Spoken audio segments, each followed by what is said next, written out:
For me, really, the idea was that the landing cards themselves represent the arrival of these Windrush pioneers, and then we have another cabinet that contains maps showing the onward addresses that the 1,027 people went on to.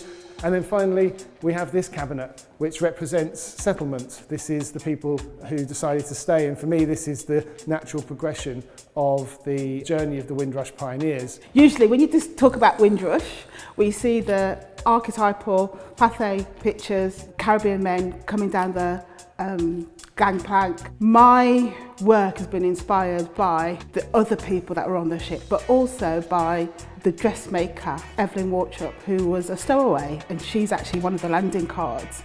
So I've been able to look at the landing cards and find other dressmakers, find other tailors, find other artisans, find other designers, and none of that history is discussed when they talk about the people that came on the Windrush and then subsequently would arrive on other ships. I've had people say to me it really transports them back to the front rooms of their parents and grandparents when they were children.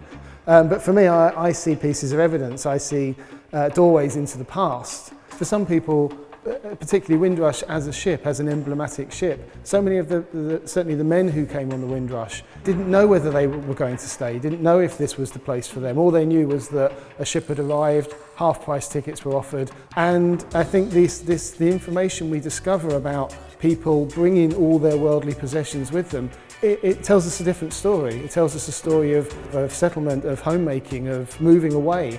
And a much more emotional story, I think, than simply, a young adventurous man sort of seeking a change of scenery. So my mum had a big blue suitcase, but she also had a big, massive blue trunk.